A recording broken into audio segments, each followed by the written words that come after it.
राम राम जी। मुझे आप लोगों से बहुत ज़रूरी बात करनी है क्योंकि मैं 2 दिन से बहुत ज़्यादा परेशान हूँ क्योंकि कंटिन्यू मेरे पास डीएम आ रहे हैं कि ये जो लखनऊ वाला इंसिडेंट हुआ इसमें मैंने कुछ बोला क्यों नहीं, एक्शन क्यों नहीं लिया, थप्पड़ क्यों नहीं मारा। और कुछ लोग मुझे ही गलत समझ रहे हैं, कुछ मीम्स पे लिख रहे हैं कि ये तो हंस रही थी, मज़े ले रही थी। कि पब्लिक में कोई मुझे ऐसे टच करके जाएगा उसमें मुझे खुशी होगी, मुझे मज़े आएंगे।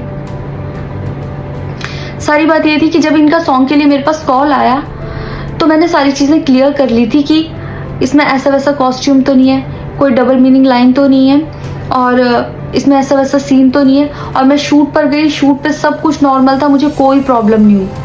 जब इन्होंने मुझे लखनऊ के इवेंट के लिए बोला तो मैंने हाँ बोल दिया क्योंकि मुझे शूट पर भी कोई प्रॉब्लम नहीं हुई थी। और जब मैं लखनऊ में गई, मैं स्टेज पर थी, मैं पब्लिक से बात कर रही थी। पवन सिंह जी ने मुझे बोला कि इधर कुछ लगा हुआ है। उससे थोड़ी देर पहले ही मेरी ड्रेस वो न्यू थी, साड़ी में नीचे टैग लगा रह गया था। तो मेरे दिमाग में आया कि शायद ब्लाउज का भी टैग लटक रहा होगा।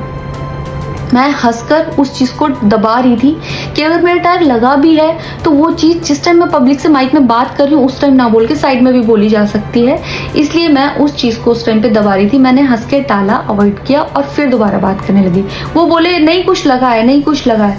तो मैंने कहा नहीं लगा, वो बोले लगा हुआ है। तो मुझे लगा कि शायद लगा ये तो मेरे को लग रहा था कि कुछ लगा है इसलिए ये बोल रहे हैं। और पर फिर भी मैंने हंस के वहाँ पे टाला, पब्लिक से अपनी बात कंप्लीट की।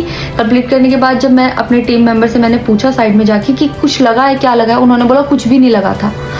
जब मैंने देखा मेरे सच में कुछ नहीं लगा था, तब मुझे बहुत ज़्यादा बुरा लगा, गुस्सा आया और रोना भी आया।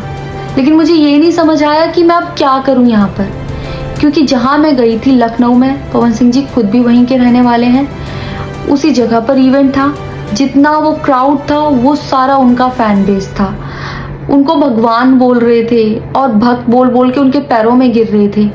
वो उनका फैन बेस था, क्राउड था। तो मुझे समझ नहीं आया कि मैं क्या करूं। अगर मैं कुछ भी बोलती तो क्या वो लोग मुझे सपोर्ट करते। मेरे साथ कुल 3-4 बंदे यहाँ से गए थे, तो वहाँ जितना क्राउड था क्या वो लोग मेरा साथ देता। मैंने सोचा मैं बैक स्टेज जाके बात करूंगी। इतनी देर में थोड़ी देर रील्स बन के अचानक से वो उतर के चले गए बीच में ही इवेंट के। थोड़ी देर मैंने रील बनाई, अनाउंस ये किया गया कि अभी इवेंट दोबारा स्टार्ट होगा। डिनर के लिए अनाउंस कर दिया गया, मैं भी उतर के चली गई और इवेंट वहाँ पे ख़त्म हो चुका था। अनाउंस किया गया था सिर्फ कि दोबारा होगा। नेक्स्ट डे जब मैं घर आई तो मैंने देखा ये बहुत बड़ा मैटर बन चुका था। मैंने उन लोगों से कांटेक्ट करने की कोशिश की, किसी ने मेरा फ़ोन पिक नहीं किया, ना ही उन लोगों ने फ़ोन करके मुझसे हालचाल पूछा कि परेशान हो या कुछ भी, नहीं, कोई हालचाल नहीं लिया।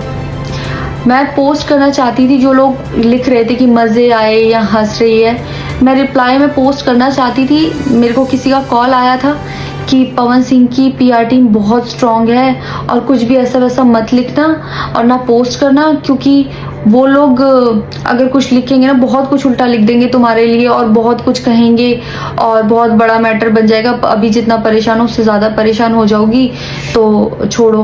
मैंने ये सोच के इस चीज़ को अवॉइड किया। मुझे लगा 1-2 दिन में मैटर थोड़ा ठंडा हो जाएगा, कोई बात नहीं।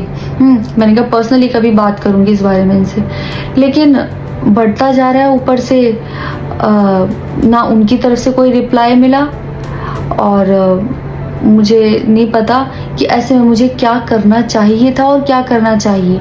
आप लोग मुझे बताओ, मुझे ऐसे में क्या करना चाहिए। मैं बिल्कुल भी सपोर्ट नहीं करती कि हाँ ये चीज़ नॉर्मल है या इसको नॉर्मल समझूं। किसी भी लड़की को उसके बिना परमिशन के टच करना ही पहली बात बहुत गलत है, और फिर इस तरीके से टच करना तो हद से ज़्यादा गलत है। यही सेम चीज़ अगर हरियाणा में हुई होती ना तो मुझे जवाब देने की ज़रूरत नहीं पड़ती। यहाँ की पब्लिक अपने आप जवाब दे देती, यहाँ की ऑडियंस फुल सपोर्ट करती और जवाब देती। लेकिन मैं उनकी जगह पर थी, वो यहाँ पे नहीं थी। इससे मुझे ये लेसन मिला है कि मैं भोजपुरी इंडस्ट्री में अब काम नहीं करूँगी। आर्टिस्ट हूँ तो नई नई चीज़ें ट्राई करने का मन करता है कि ये भी ट्राई करूँ, ये भी ट्राई करूँ, ये भी ट्राई करूँ। कुछ भी अलग सा आता है तो करने का मन करता है कि कुछ अलग होगा, कुछ नया ट्राई करती हूँ। और वो भी पवन सिंह जैसे सीनियर आर्टिस्ट के साथ कोलैबोरेशन थी तो हुआ कि हाँ कर लेती हूँ।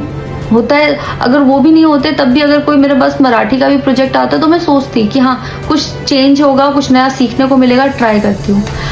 पर ये भोजपुरी में काम करने के मेरे साइड इफ़ेक्ट थे जो मेरे साथ हुए। मैं अपने परिवार में, अपने हरियाणा में खुश हूँ, मुझे नहीं करना काम भोजपुरी में। पर आप लोग मुझे ज़रूर बताना कि इस सिचुएशन में अगर आप होते और आप वहाँ पर होते तो आप उस टाइम पर क्या करते और मेरी गलती कहाँ है।